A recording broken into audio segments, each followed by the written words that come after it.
আনারস খেয়ে যে ফেলে দিতে হবে এমন নয় কিন্তু বন্ধুরা, অনেকেই হয়তো আনারস খেয়ে ফেলে দেন, হয়তো বসানোর জায়গা নেই, কিংবা আপনারা অনেকেই জানেন না যে এর মাথাটা কেটে বাদ দিয়ে ফেলে দেওয়ার দরকার নেই। মাটিতে বসিয়ে দিলে ওখান থেকে আবার আর একটা নতুন আনারস পাওয়া যেতে পারে।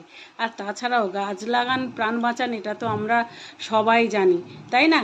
মানে গাছের অভাবের জন্য আমাদের যা পরিস্থিতিতে এসে আমরা দাঁড়িয়েছি, গ্লোবাল ওয়ার্মিংয়ের কথা বলছি, মানে বিশ্ব উষ্ণায়নের কথাই বলছি বন্ধুরা।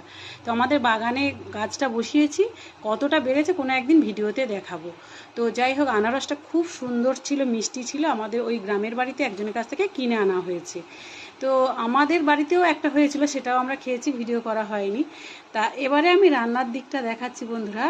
আমাদের বাড়িতে বৃহস্পতিবার বা নিরামিষ ডেট হলে খুব সমস্যা হয়। সেই সমস্যার দিনটা হলো আজকের একটা দিন।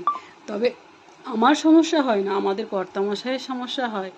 ডাল দুরকম পদের হয়, দেখেছেন বন্ধুরা, 3 জন মাত্র ফ্যামিলিতে ডাল দুরকম। এই যে উচ্ছে ডাল, এটা হচ্ছে আমার বরমশাইয়ের জন্য, উনি আগের দিন ছিলেন না, তাই ওনার জন্য উচ্ছে ডাল হচ্ছে। কিন্তু আমরা আগের দিন উচ্ছে ডাল খেয়েছি বলে আজকের আবার খেতে ইচ্ছে হচ্ছে না।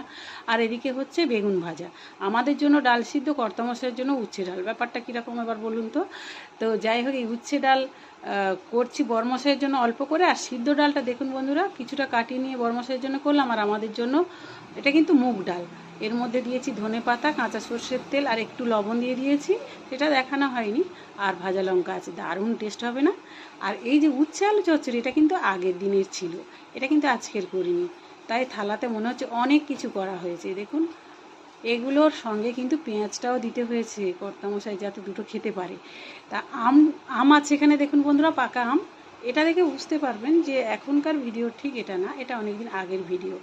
তো কেমন লাগলো বন্ধুরা আমার আজকের ছোট্ট মিনি ব্লগটা? যদি ভালো লাগে অবশ্যই লাইক কমেন্ট শেয়ার করবেন এবং সাবস্ক্রাইব এবং ফলো করে